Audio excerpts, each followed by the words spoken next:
Welcome back to the Mountain Morning Show. We are continuing our coverage of Sundance films.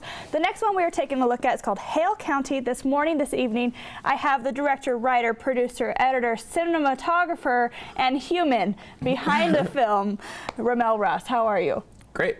Good. You have Super. a lot of roles in this film. Is it safe to say, I mean, this is your pride and joy, your baby? It is. It very much is an extension of myself in some way.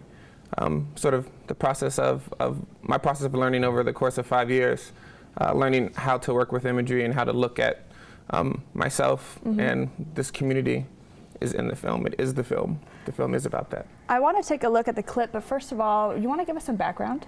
Yeah, I grew up in Northern Virginia, went to school in DC, traveled around a little bit, got into photography a little bit late. Moved to Alabama in 2009 to teach in youth program. I was working in the nonprofit sectors and was already making large format photos, the slow box camera that you have to look through for a really long time and move the knobs. And then I decided to make a film sort of after, as an extension of that process with two guys I met through working in the community. I can see you're very artistic in terms of visualizing, but let's talk about your subjects. I mean, what's the storyline? Why did you choose, you follow two men, right?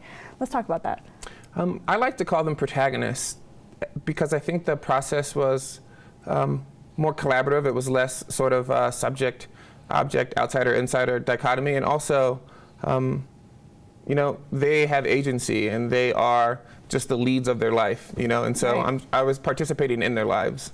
And I think that slight language change sort of helps understand the way the film and also just like they are in the world. But I kind of forgot your question. Well, we're talking about Daniel and Quincy, right? Or Daniel and Quincy. Yeah. Tell me about each of their lives. Of course. I got caught up in not framing No, it's totally fine. So I met Daniel when I was coaching basketball at the local high school, and I met Quincy. He came through the youth program that I was teaching. But both of them are basically extremely ambitious young men in the Black Belt of Alabama, which has a history of not providing opportunity for ambitious young African-American men. Right. And so the film very much is about them dreaming and their sort of capacity to be people outside of the way in which we view them, which has a lot to do with the way in which we provide opportunities for them, perhaps. I love this. Well, tell me a little bit about their lives. We have Daniel, who is a basketball player, yes. Is that right? And Quincy, who is he? Quincy is as multifaceted as one could imagine. He wants to be a musician, but he played football and he played basketball, and he was talented or is talented in both of them. He is an entrepreneur. He has a shoe company. He also takes photos. He basically is, as Daniel is too, though Daniel is really focused on basketball. Quincy's just a really talented guy that's looking for some traction in some field to find his way through the world. And did you just try to take like a fly-on-the-wall approach to documenting them?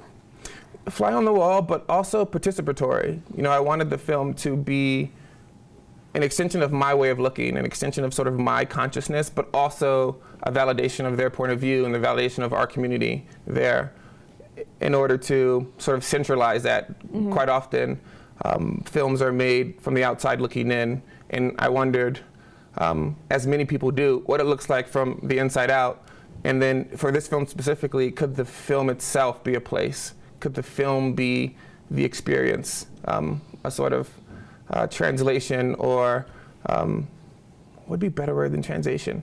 Translation.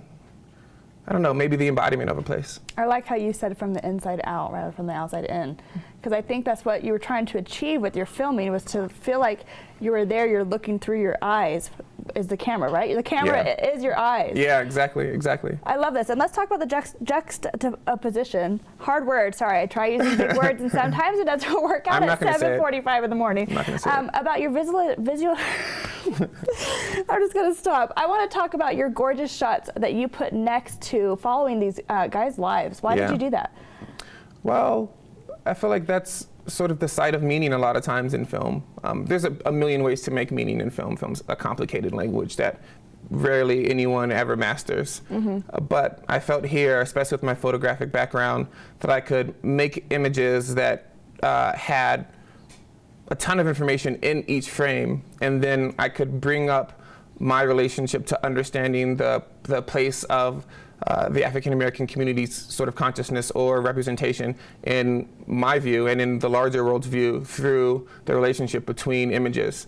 And it enriches the film in a way that sort of provides a sort of skin over the film, in which also kind of allows the film to have a double consciousness, which is something that, Du Bois talks about, the African American experience almost being grounded in this dual way of understanding yourself both as Black and as person.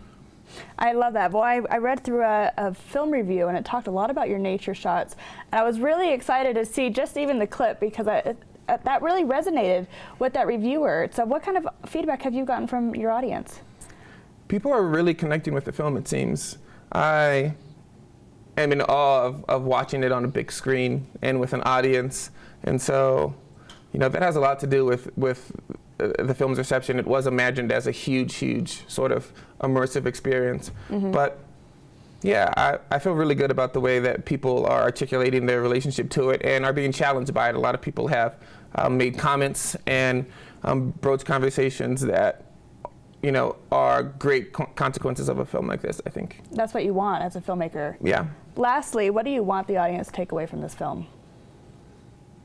Well, I don't necessarily want them to take anything away, but I want to provide an experience that alters the way that they sort of exist in the world, that alters the way that they, quickly perceive an African American male, the way that they, or we, myself included, specifically before I got there, sort of foreclosed the South to this doomed state, or this place where,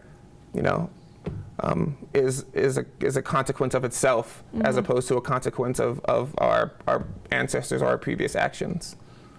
That's so awesome. Well, let's talk about your screening. You have one coming up tomorrow. On the 26th, is at noon at the Park Ave Theater, which is like right in our parking lot. Is this the last time we could see this film? At Slamdance, at least? I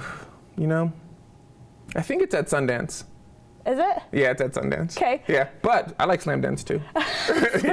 Sorry. But, you're a U.S. documentary competition in Sundance. Yeah. Oh, I'm getting so mixed up in my films. No, it's okay. I totally forgot about this. Okay, U.S. documentary competition in Sundance, guys, not Slamdance. Tomorrow is the last screening that you're seeing at the Park Ave Theater. Yeah. What's going to happen with this film after Sundance? Who knows? I mean, we're ecstatic to be here and ecstatic to have the opportunity for people to see it, and the response has been good. So you never know. It could go online. It could go to a theater. It could go directly to the community. I mean, we want to take it back to Hale County, and we want to show Daniel and Quincy, who have seen the film. They came and it was great.